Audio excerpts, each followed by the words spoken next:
And we here, man. We here. Back with another bare bones direct dialogue between artist and engineer. It's me, Casket D, El Capitan. I'm here with my brother, 2020 Guap, the man behind the boards, who mixes primarily all of my joints, the shits that y'all love to listen to, you know? What's good, what's good? So, BKA, cheddar to most. Cheddar to me, cheddar to the family, 20 to y'all, man. Bare bones, we back with another episode. This one we getting into is for S2WER STEAM part dose, baby. That's right, part 2, baby. Yeah, man. You know, I'm excited. What's good, man? How was your holiday so far, man? What'd you say? How were your holidays so far, my friend? Everything good, brother. You know. That's what's up. That's what's up, man. We gonna jump this off, man. We gonna kickstart it. All right, man. So I got a primary question for you on this project. So, and this is it's always gonna be a battle. So you really gotta dig deep within you and think about this. Mm-hmm. Which one is your favorite? Part 1 or part 2, and why? So it's a 2-part question. Yeah, that's a little tough right there. Well, being an artist and a creator, it's like anything you create from scratch ends up being your baby, right? So I try to like give this analogy to people. If you have multiple kids, it's not that you love anyone more, but you love them differently. So it's kind of like along the same lines as that. But currently, right now, I think part 2 is my favorite. It could be, I could be like, because of, it could be because it's more fresh in my head, you know what I'm saying? And I've listened to part 1 so many times that it's not in my heavy rotation. Like, this is another thing a lot of people don't understand. When you're an artist, by the time something comes out to the public, you already had that. It's already old. Yes. Yeah, you've been, and especially me, I'm so meticulous and like a perfectionist with shit. You know, being my engineer, we go through multiple mixes on certain records because it's just not there yet. You know what I'm saying? Yeah, so I had to stop listening to everything in between for 2 months to properly enjoy it again once it released. I had to like stop listening from working. to it. Yeah. From working on it so much, right? Yep. On a lot of albums, I can't listen to them too much after. Like, I gotta stop listening to them at least a month before release, so that I could enjoy it better when it finally releases. When it comes out, yeah, it's different for us because by the time the public gets it, we've been hearing that shit for months already. We're so already right on now, Project 89 by that time. You know, the grind don't stop as long as time don't stop, man. Yeah, but right now, currently, I'd probably say part 2, bro. I think I love part 1. Don't get it twisted. I love part 1. I think part 1, start to finish, is incredible. I think with part 2. It's just like with part 1, there's certain records that are standout records to me. Mm-hmm. Not saying they're better than others, but they stand out. With part 2, it's hard for me to even find that because I feel like I was just on Super Saiyan mode from start to finish. You know what I'm saying? So right now, currently, probably part 2. I want to throw that back at you though, bro. You know, what's yours right now? I still think I don't know, man. I love part 1. I like part 2 a lot, don't get me wrong, but I haven't heard part 2 enough to enjoy it as much as I did with part 1 because it's still just fresh in my head. So, like, Asu Blue Magic is still in my head, so I knock that track almost every other day. Yeah. Nah, that's a fact. You haven't, for the general public that y'all don't know, he hasn't really got to absorb part 2 yet. We just finished rapping part 2 pretty much, so yeah. He didn't get to, and also. I know it feels like you haven't worked on as many records on part 2, but you did. There's only one record on part 2. For some reason, I thought I only did like 3 records, but I did, I guess, 5 out of 6. You did 6 out of 7. You can't forget the hidden treasure. Can't forget the hidden treasure track. Bye. Yeah, I forgot about that. I counted as 1 though. You know what I'm saying? Just because of the way it's mixed in, but I get what you're saying. Yeah. Nah, but you did all the records except 1. Shout out to Slop. He actually is the one who did the hidden treasure track on this. It's called Big Trouble. You know what I'm saying? Yeah, that's right. All right, man, I got a follow-up question. Yeah, what's up? What is your favorite track on part 2 and why? 2-part question again. Shit, man. Damn. Initially, right? So initially my favorite record on part 2 was Lavender Wallies. Mm-hmm. as we're getting, you know, like as I finish rapping the project and all of that, I'm kind of thinking Aldo Rain and Treasure Chest are kind of my favorites. But like on any given day they change because I love Bento Box. You know, there's a lot of records that I love. It depends on your mood. Every day it could change. You could have a favorite record tomorrow.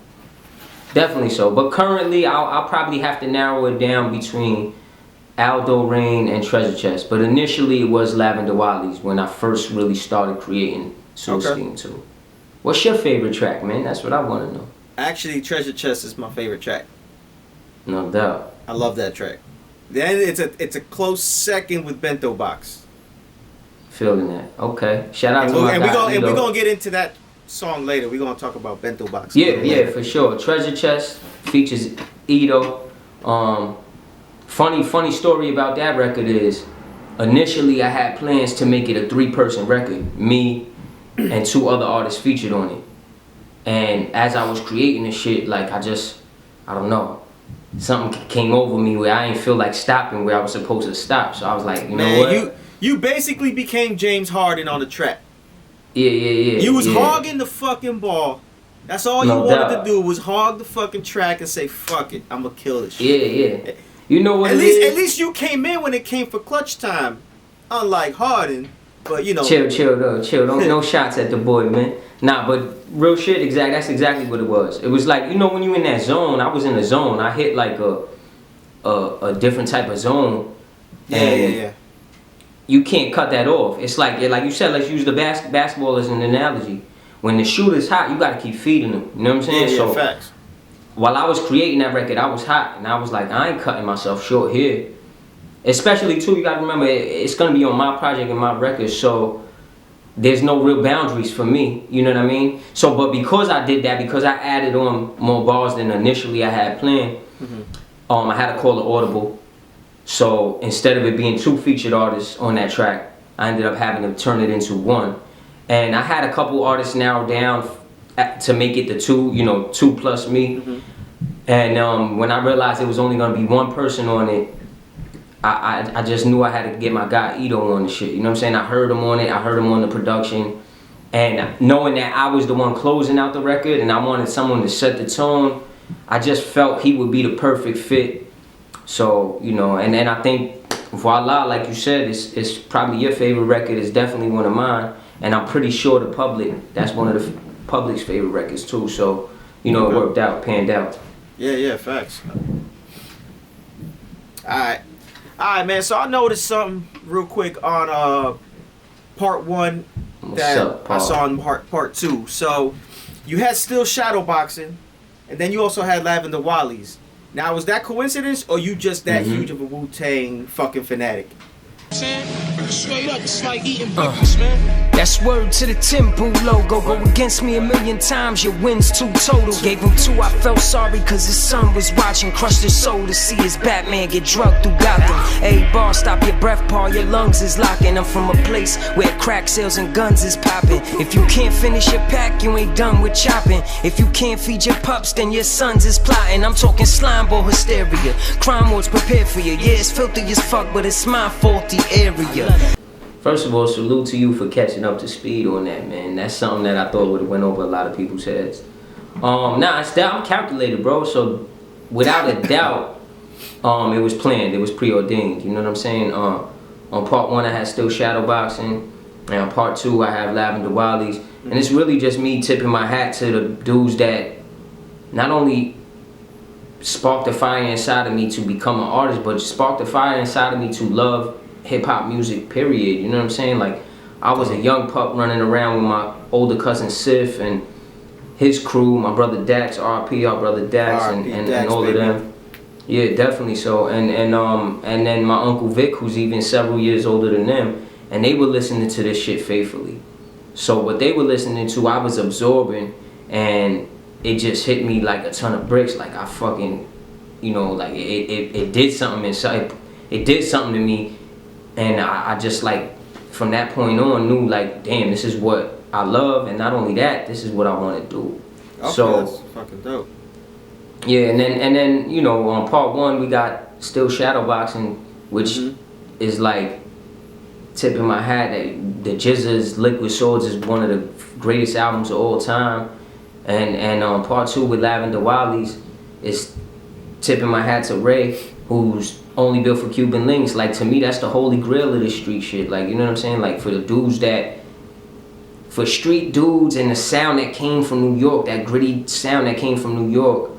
That was the bar, basically. That was, yeah, it don't get better. It don't get better than that. So that was the measuring stick back then. That's the measuring stick, and to this day, like, to me, these are 2 of the most incredible albums of all time when you're talking hip hop and rap, and you know, so it's kind of just me tipping my hat, especially too because S2WER STEAM, the series, was made for me to be able to flex my lyrical muscles on records, minimalist beats, meaning stripped down, not so grandiose, right? Because a lot of my other albums are concept driven, more intricate. And yeah, and very musical, where I bring in live instruments, or you just took it back to the essence.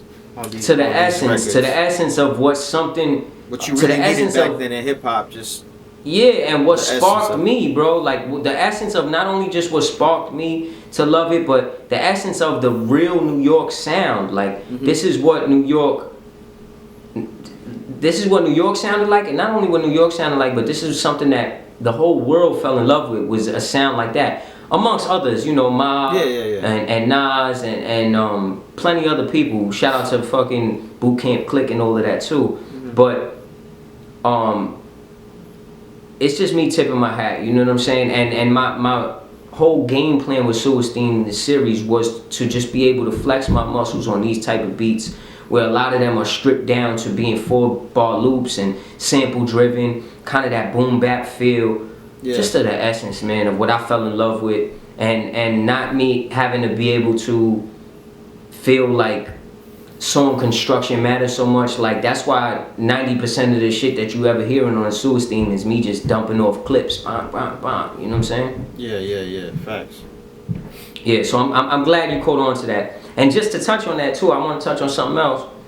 That also plays into the part of the artwork, you know, as far as like anyone who's familiar with the S2WER STEAMs, they're all grayscale, but each one has an accent color that's used for lettering and stuff like that. For part 2, we used lavender and purple, basically paying homage to Raekwon and the purple tape, only built for Cuban links, and that's why Lavender Wiley's is on there, and that's actually why the back cover is a picture of me holding a Polaroid of Young Pup, me as a young pup with Raekwon, you know what I'm saying? So facts. I was just showing the people the front and back covers of part 1, you know, on the special limited edition USB, you know, I was showing them the front and back real quick. Yeah, I got one of these bad boys right here. Yeah, I love it. Everybody asks me, and I'll be like, shh, can't spill the juice. Yeah, we do 100 copies. This one we might be doing double that, but they all limited edition, man. So you gotta get them when they hot.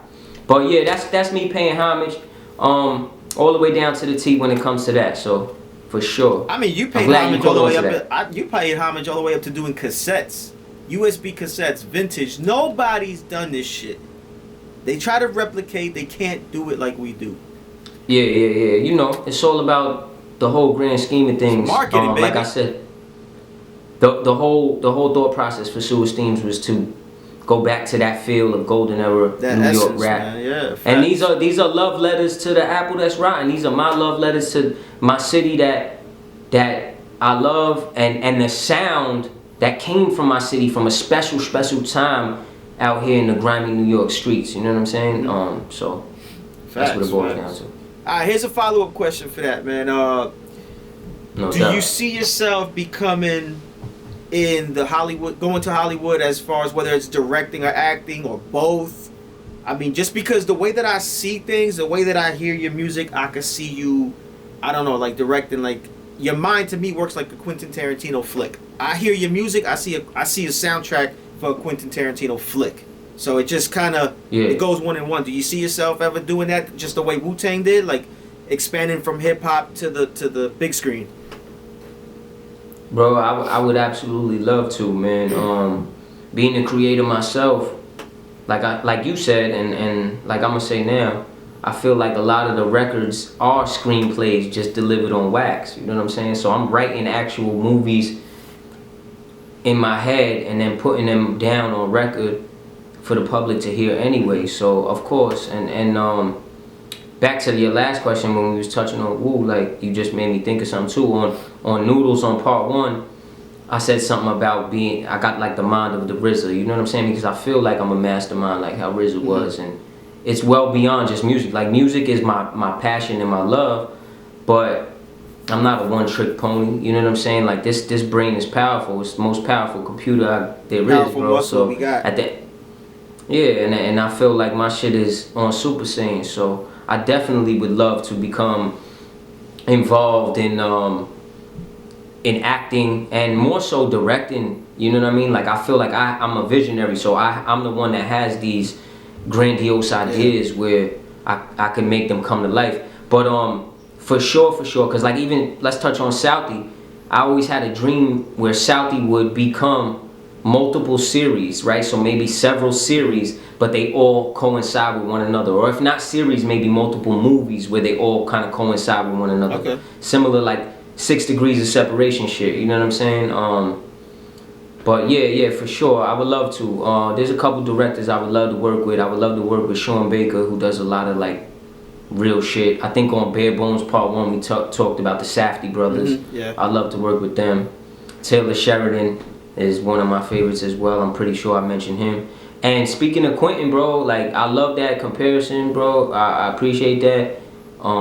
It's humbling to hear. He's one of the greatest of all time, and an incredible mind and an incredible director. He's actually one of my personal favorites too. So not only is he that great, but he's also one of my personal favorites. And you just mentioning him, it actually brought me, you know, I got a question I need to ask you now pertaining to S2WER STEAM too. So I kind of gave a little hint, but there's a record on S2WER STEAM 2 called Aldo Rain, right? And Aldo Rain is one of my favorites, by the way. Aldo Rain is such an incredible record, but when I sent it to you, I want to ask you, did you know, first of all, for all the people, Aldo Rain has excerpts from a movie on it. When I actually sent you that session before you even opened it, just seeing the title, Aldo Rain, did you have any clue of what movie it was from? Nah, man, I'm not gonna lie to you. Won't lie to the people. I might get some booze, but no, man, I didn't. I really didn't, and I still don't. I never got to ask you. It's just been so busy. I just haven't even been able to ask you on that, man. I didn't question it. You sent it to me. I'm mixing it. Boom, boom, boom. I just didn't ask. Well, where'd that come from, man? So there you go. That was what I was gonna ask next. I was gonna ask if you didn't initially know just from the titling. When you open the session and listen to it, and I had to mix it obviously, so you heard the excerpts that I put there, because I put the excerpts in for you to mix on this one. My question was, did you know what movie it was from? So obviously you just answered that question. You still didn't. Well, that, speaking of Tarantino, I kind of gave that one away. That's from Inglourious Basterds, man, which is one of my favorite films of all time.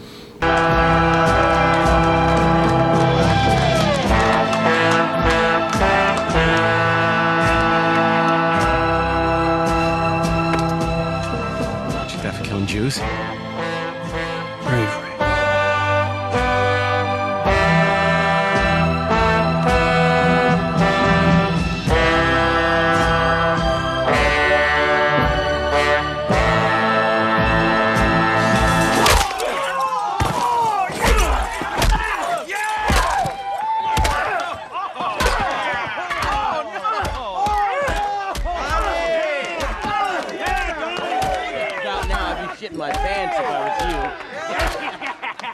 And the main character in that movie is Lieutenant Aldo Rain, played by Brad Pitt. Oh, okay. So when I created that record, there's a bar in there where I said, sort of like Aldo Rain, if he was from Yonkers, steady to dirty. Whoever you compare me to never was worthy.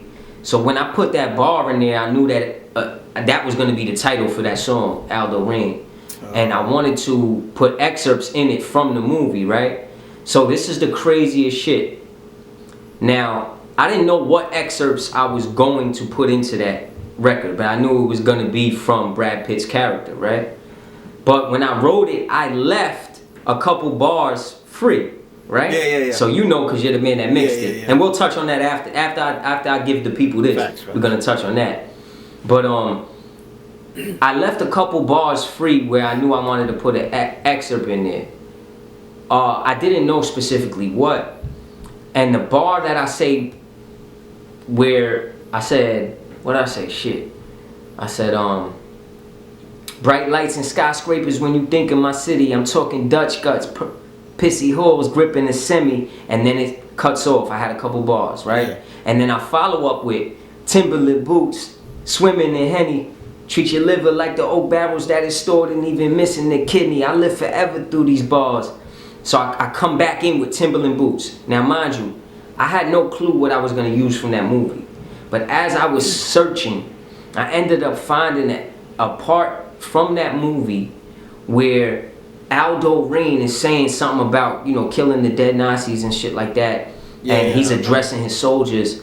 And he was saying something along the lines of, they'll tremble by what we do to our enemies from such and such and our boot heels. And it literally fit perfectly right into that spacing where I come back with in. The Timberland reference. Something to our boot heels where I come in with the Timberland reference. You know what I'm saying? So it was like divine shit. Like, it just mapped up perfect. But it wasn't. That's the crazy part. But that's what I'm saying. Like it that word ended up being strategic in a weird way. Like it just went perfect with it. Bright lights and skyscrapers when they think of my city. I'm talking Dutch guts, pissy holes, gripping the semi. Imagine the cruelty their brothers endured at our hands and our boot heels. Timberland boots, swimming in Henny. Treat your liver like the oak barrels that is stored and even missing the kidney. I live forever through these bars. Whoever been in. It ended up being strategic to the people that don't know, but now when you hear this is how you understand. It was preordained for it to be an excerpt in that blank spot. Yeah, it could have been any other part of that movie, and it just happened to be that. I had no clue, exactly. I had no clue that that's the exact part that I was going to use. I didn't even know that he said that. Like, obviously, if I watched the movie, I would have, but just for it to fit where he ends what he's saying right where talking about our boot heels, and I come right back in with Timberland boots. Like, it was divine shit, bro. It was divine. And yeah, it was incredible. But speaking of Aldo Rain, right? So now I wanted to ask you something as well. Well, first of all, it's not really a question. It's more so me tipping your hat to you. Salute to you. Aldo Rain, that part that we're talking about now in the beginning of Aldo Rain, where it has a blank area, and we inserted a dope excerpt in there, was inspired from the record S2WER Magic on part 1. So I noticed that. On part 1, it was so like I said, on Aldo Rain, it was preordained for it to be a blank spot and we were gonna put something there. Yeah. What I didn't know initially, but we knew we were gonna put something. So you didn't know this was gonna happen again on part 2? No, on Aldo Rain I'm talking about. Oh, okay. Talking about on Aldo Rain. On S2WER Magic, it wasn't preordained. Facts. On S2WER Magic, that was your call. I sent you the record over, and I said something about, háblame, and boss talk, háblame, and they better reply. And when you heard the shit, it just gave you like that Colombian feel. We touched on that on Bare Bones. But I just wanted to, salute you, because if you didn't, this is how important the chemistry between an artist and engineer is. If you didn't think to do that on part 1 on S2WER Magic, right? Because you called me up like, yo, I got a great idea. I'm gonna chop this shit right here, and I'm gonna put in some shit, I'm gonna add some texture to it, and then the track's just gonna come right back, boom, boom, and it stopped like a fucking, like you hit on the brakes, and then comes back in, puts it in gear, and starts the track again. If you didn't come up with that incredible idea, which made that track even much more better than it already was, I probably subconsciously wouldn't have thought to leave this a certain part of Aldo Rain blank, and they both have been, they're both incredible records. They're both instrumental to each other now. Like when you think about it, it's like, oh shit, if we didn't do that. Well, no, Aldo Rain is instrumental. S2WER Magic is instrumental to Aldo Rain. S2WER Magic was instrumental in that fact that it made it to where we could do that again. And it gave me that blueprint to do that for Aldo Rain. You just didn't know what the hell you were gonna put in between that, and it just. I didn't know what I was gonna put there, and that became divine in its own right. But I just want to say that's how important, you know, a great engineer is to an artist, where you're also creating. You know what I'm saying? Yeah, I'm the creator here, but you could have just went in there and mixed it and made it sound great, because you always make the shit sound crispy as fuck. But I always tell you all the time, I want you open in your mind too, bro. I need you, that's your canvas now. I already painted my canvas, so now I need you painting your canvas on that record. And you did that with S2WER Magic, and it inspired me for Aldo Rain. So salute to you, bro. Appreciate it, man. Appreciate that. All right, man. So that was a nice 3 to 4 to 5 part question that just ended up being dope as fuck. Snowball. And we got to know a lot more. Yeah, it was a snowball effect. I love it. All right, man. So new question. So can you tell us, can you tell the public the meaning and the details behind Bento Box? Bento Box, bro. First of all, Bento Box is an incredible record. It really doesn't Absolutely, I love it. That's like, I think that's my second favorite track of. Yeah, it's a tie between that and Treasure Chest. So Treasure Chest, between that and I love that record. I love that record. Bento Box is incredible, bro. Like, first and foremost, it's not a lot of the other beats have a heavy drum, and this one doesn't. You know, it's a soul sample, and on that sample, they're saying sugar brown. You know what I'm saying? So when I heard that, when I heard them singing Sugar Brown on that sample, I'm like, man, this is incredible. Like, it just touches me inside of me right here. Pause. So it's like, what am I gonna do with this? And I think Bento Box, like, it might go over so many heads because they don't really, they might know how great of a record it is, but not see how deep and see the actual depth of that record. Bento Box is literally 2 stories. It's 2 verses on that record, and each verse is a totally separate story, but they both pertain to the actual sample that's used in the hook, where they're saying Sugar Brown. So for me, I initially thought, like, alright, bro, I'm gonna turn this into dope. You know what I'm saying? Sugar Brown, because, you know, when you put that dope in the spoon and you light it up, it turns that tarry brown color. So I was like, alright, cool. That's what I'm gonna. That's the whole game plan for this record. I'm gonna go that lane for it. So the first verse, it happens to be from a street hustler's perspective. You know what I'm saying? Who sells Chisholm? If you ain't from New York, my people that ain't from New York, that happens to be crack. You know what I mean? And he's just talking about kind of like the pitfalls of selling crack. So he goes through certain things about, like, maybe, you know, stashing his pack somewhere and his homies on the block robbing that stash and then acting like they had nothing to do with it. You know what I mean? And just little things that go wrong with selling that specific narcotic. And basically by the end of the verse, he's like, man, fuck this. Like, fuck the crack game. I'm gonna start selling that dog food. You know what I'm saying? And that's where he goes into sugar. You know, he gets into selling Sugar Brown. And for the second verse is from a dude's perspective who is one of his right hand mans is locked up. You know what I'm saying? And while his man is doing a bid, he caught some smoke up there in the mountains up top. And the dudes he caught some smoke with, they a little bit more powerful inside. And just like kind of like on the streets too, money talks, you know what I'm saying? So in order for him to get his kind of weight up inside those walls, he gotta get his bread up. So his man is the dude that's figuring out how he can hold his homie down that's locked up, because he can't go to war with him. He's not in there to go to war with him. So the dudes that ended up hitting him up, he wants revenge on him, and the only way to do that is to become more powerful within that prison system. And the dude's perspective is his homie, who's actually ends up bringing him contraband in for him to sell and get his bread up and be the man in there. And it's really a revenge story. So he's bringing him the work in, you know what I'm saying, that dog food inside, so that he can sling it in there and become more powerful to get back at the dudes that touched him when he was in prison and shit. So it's like, The depth of the song is incredible. I think that shit's gonna fly past a lot of people's heads. They're gonna love the record because it's like infectious. And like I said, it stands out from the other records because just the production alone is a lot different. Every record on here is a banger. Yeah. That's why going back to the first question, that's why I think it's hard to choose. For me, I think I have a special place for part 2. All 6, 7 tracks are your babies, but you love them all differently because they're all You different. love all tracks differently, you love every project differently. But like I said, I think if I had to choose, it's part 2 over part 1 for me right now because each one is a standalone record where it's a progress of your growth too. Every album you try to be better than your last.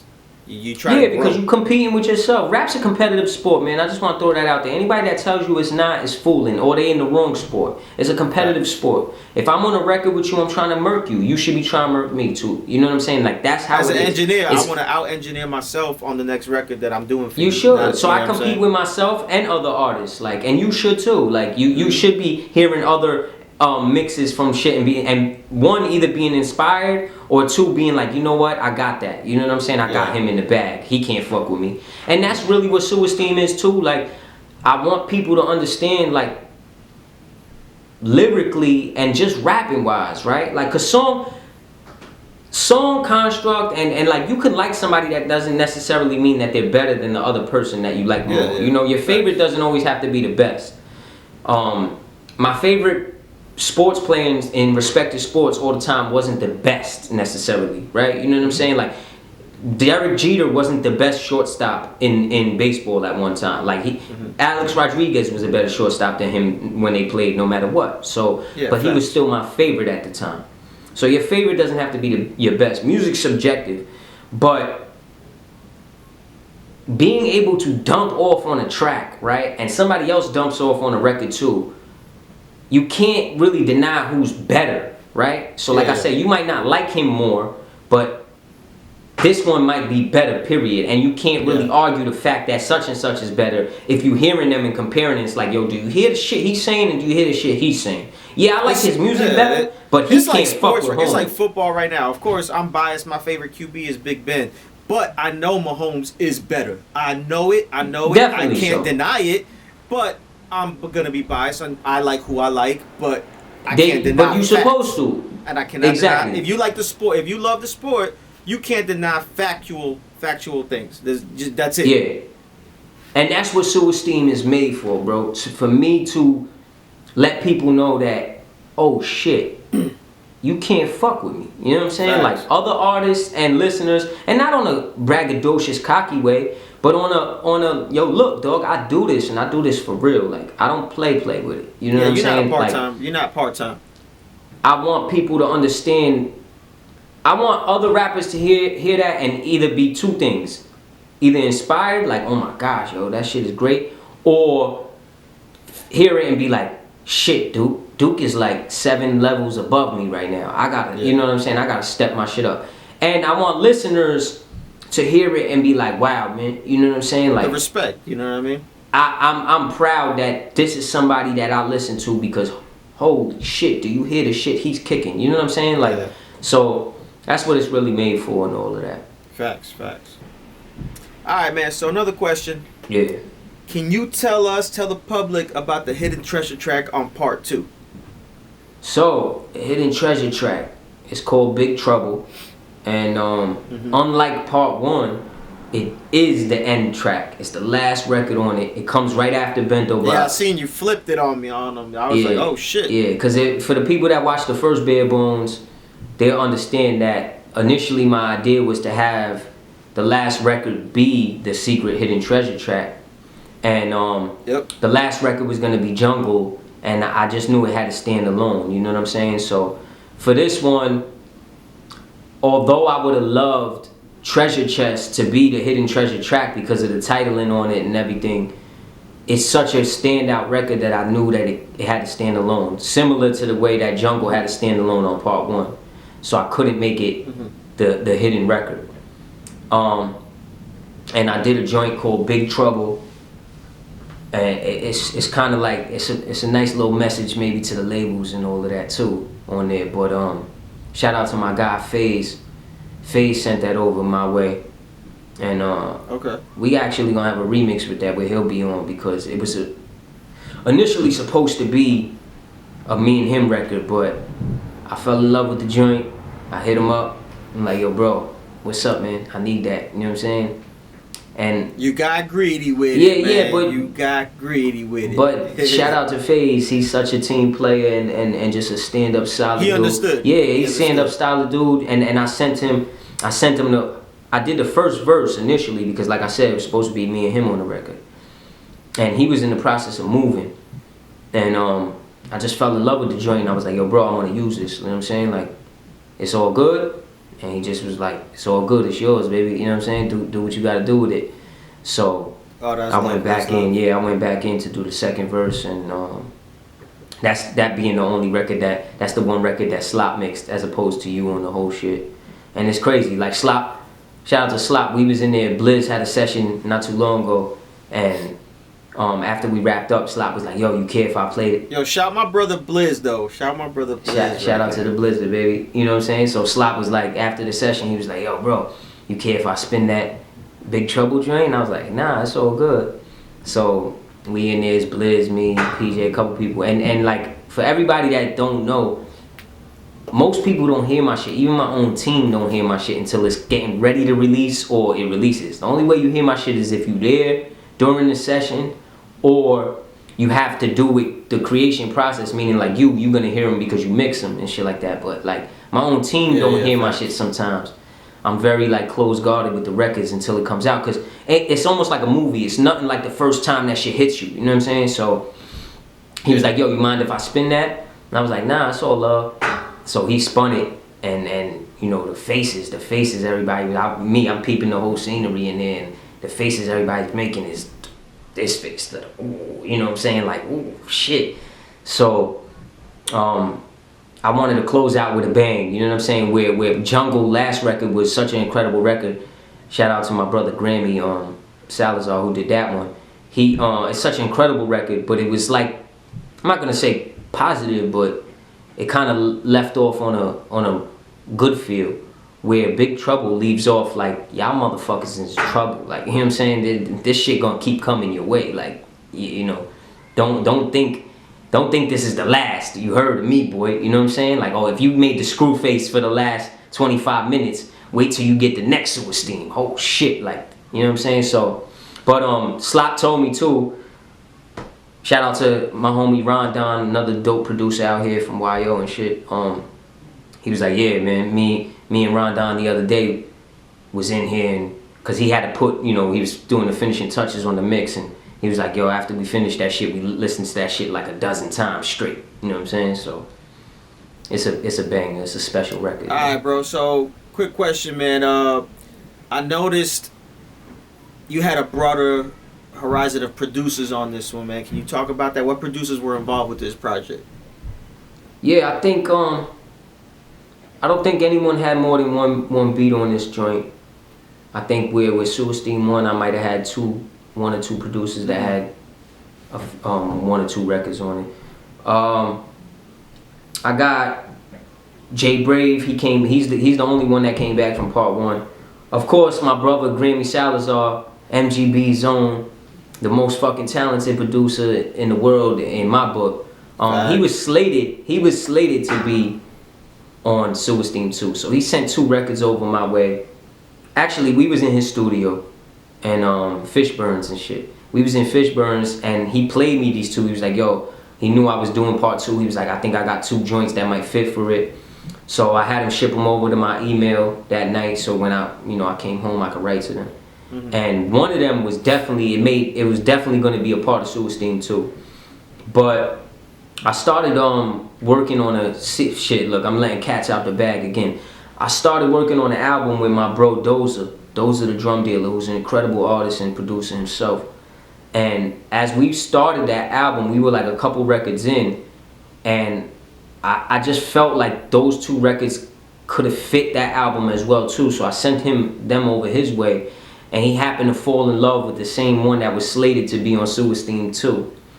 So instead of it being on S2WER STEAM 2, we ended up doing that record together. and it made the cut to be on the album that me and him got slated to release sometime this year. So yeah, so unfortunately Grammy didn't make the cut on this because of that, but you know, it ended up being on another album, which is fucking incredible as well. You know what I mean? So, but yeah, I got Jay Brave, Sire, XTS, couple people, man, couple dope ass producers. Oh, that's dope, man. That's live, bro. I love the production on this whole project, man. Me too. I think it flows seamlessly. And you would think that all the beats came off one producer. To be honest with you, like the way it flows, you would think that it all came from one producer. Yeah. To me, that's for anyone who knows me, like really knows me as an artist, that's my favorite part. Outside of creating the art itself, my favorite part about an album is the sequencing. So I love the way to make something flow. Like I need it to flow seamlessly. I need it to have cohesion. Like I think the secret is to have it feel where, like you said, it seems like it's all one producer, but no track feels like the same as the other track, but yet it seems like all from the same producer, all in the same movie. The cohesion has to be there. So I think we hit that on the nose. I try to hit that on the nose with every album of mine, but I'm very proud of the way it flows. And especially when doing EPs, man, it's not like a full length where you hitting them for 45 minutes to an hour. You're hitting them for fucking 20 to 30 minutes at most, you know, sometimes even less than that. So within those fucking 15 to 25 minutes, you gotta be able to make it feel like, oh shit, they're getting enough, but yet, boom, I wanna come right back to this shit. I still want more. So like, it's a little bit different, you know what I mean? Like, the approach is a little bit different. I think it was just beautiful, bro. Like, you know what I'm saying? Like, I loved the way it came out. And like I said, man, S2WER STEAMs are here to stay. They're intended to be put out. One, they're therapy for me. And two, they're gonna be put out continuously in between full lengths. You know I was what I'm about to ask that too. I was about to say, are we looking at a part 3, part 4? You know? Definitely so. It's a continuous EP series that'll continue until I feel like I'm done with it. And honestly, I love making these records. It's me, like I said earlier, it's me dumping off clips. A lot of them are fucking just straight bars throughout, you know what I'm saying? So like, it's lyrical exercise for me. It's therapy. And the reception that part 1 has got is incredible. And by the time y'all get this bare bones, part 2 will be out. And we anticipate right now that the reception is gonna be just as grand, if not better, you know what I'm saying, as part 1 received. So y'all in tune, stay in tune for that, because S2WER STEAMs is here to stay, bro. You know what I mean? Facts, man. So, you know, we gonna end it there on that note. We gonna wrap it up. What you want to tell the people, man, because we got a lot of information from you. What else you want to tell them? What's coming up next? You know what I'm saying? Let them all know, man. Yeah, so Bare Bones, baby. Tune into the first Bare Bones if you haven't seen it. Between artist and engineer. Direct dialogue between artist and engineer. It's made to give you these fucking inner workings and the mechanics that you don't get to see. Bare Bones 2, obviously, you viewing now. S2WER STEAM 1 and 2 out. The next full length I got coming out, it'll be my first true full length since Southie. Because, you know, everything in between featured my cousin Genesis. The Past the Paper projects featured my bro Blizzard. It's Healer. So 2021 we got a lot in store. It's an incredible album, you know what I'm saying? But yeah, just tune in, man. Mad Gifted and Bothered. We here. My brother, I appreciate you always and everything you bring to the table. I love the passion you put into your craft, you know what I'm saying? So we're gonna come back with another Bare Bones soon too. Maybe that don't have to do with the project of mine. I appreciate you having the passion that lets me have a passion. You know what I'm saying? It all works together. Yeah, you know. No doubt, we Voltron, baby. You know how it goes. That's right. Yeah, let's get it. Bare Bones, baby. S2WER STEAM 2 out now. The merch package out. Will be out by the time you're viewing this. Make sure you spend. Pay like you weigh, baby. Support. We here. El Capitan. MGB 2020. Bang. Let's get it.